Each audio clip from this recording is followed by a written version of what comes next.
Hi guys! For today's video, ito nga pala yung naging ganap namin noong bagong taon at ito rin yung hinanda namin noong New Year. Siyempre, dapat low carb pa rin para pasok sa ating lifestyle. Late na nga na-upload dito. Sobrang busy kasi sa trabaho. Minsan na nga lang din ako nakakapag-edit. Noong December 30 nga ay pumunta kami sa SM Hypermarket para mamili ng mga karne at gulay na gagamitin na para sa handa. Bali, kumuha kami ng pork belly, kasim, tsaka giniling na baboy. Kumuha na rin kami ng isang buong manok. Kumuha rin kami ng mantika. Yung right and light, syempre, para dun sa drinks namin. Napasok kahit papaano sa low carb. At yung iba pang mga ingredients, yung gulay ay paggagamitin naman namin para dun sa low carb na bihon. After nga namin mabili yung mga kailangan pa namin, ay sunod niyan ay nagbayad na kami at umuwi.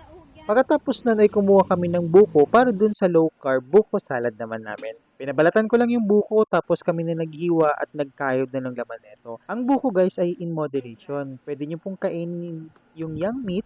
Yung sabaw naman po niya, huwag nyo na pong inumin. Mataas kasi yung sugar content ng sabaw niya kaya mas possible ay iwasan ng inumin to. Tikim na lang kayo ng konti, wag lang labihan. Sunod naman namin prepare yung gelatin na gagamitin namin sa buko salad tsaka sa coffee jelly. So, gamit namin dito ay Ferna. Isa nga ito guys sa prepare namin kapag kami celebration. Nung high carb kasi kami, mahilig kami sa fruit salad tsaka mga buko pandan. Kaya kapag may mga handaan, hindi nawawala itong coffee jelly, buko salad, or buko pandan. Sa coffee jelly nga pala na ginawa namin guys, ay good for 2 pack of all-purpose cream.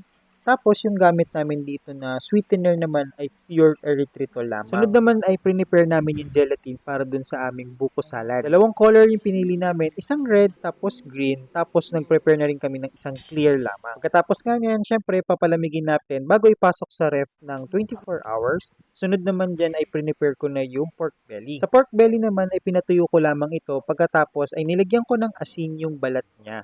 Pagkatapos ko nga nilagyan ng asin yung pork belly, ay nilagyan namin ito sa ref overnight para ito ay lutuin kinabukasan. Pagkatapos lumamig naman ng mga gelatin ay okay na ito ilagay sa ref. Sa gelatin nga pala guys, 24 hours namin siyang pinapachill sa ref para mag-firm siya at mamuo talaga at hindi siya madudurog basta-basta. At iniiwasan din namin na ilagay siya sa freezer. Pagkatapos niyan ay kinabukasan ay nag-asikaso na ako para dun sa aming ihahanda. Una ko ngang niluto yung manok. Bago ko isalang ito sa air fry ay pinakuluan ko muna ito ng 20 minutes sa tubig.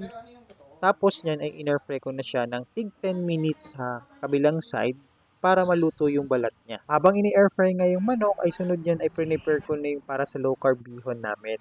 Ito ang ginamit naman namin ay wet shirataki noodles na nagustuhan namin yung texture niya. Noong hindi pa nga kami low carb, napakahilig namin kumain ng bihon noon. Kaya sabi namin, tara mag low carb bihon tayo sa New Year. Tagal na rin ako hindi nakakapagluto ng bihon, kaya parang hindi na ako marunong magluto ng bihon.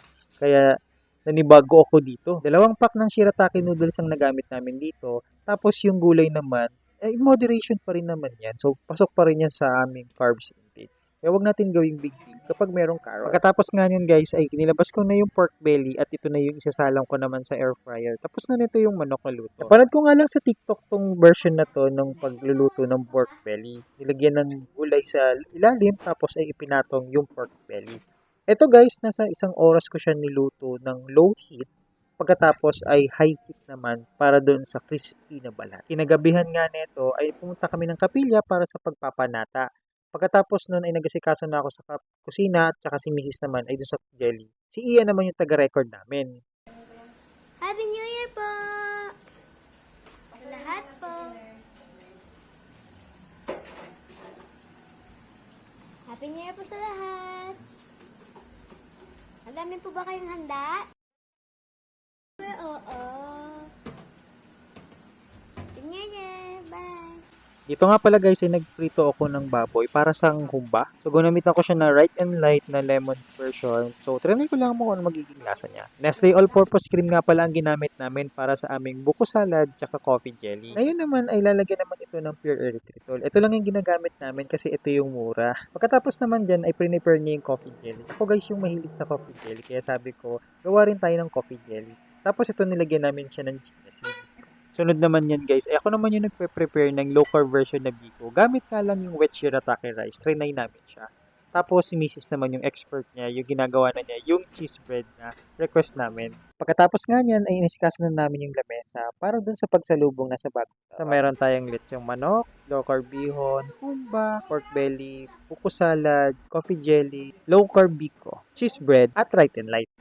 Happy New Year po sa lahat! Ito nga po ang aming handa. Anti nga lang pala ang aming handa. May tutot na. Dahil dito na wife na. Sana i-follow niyo po ako ulit sa susunod. Love you!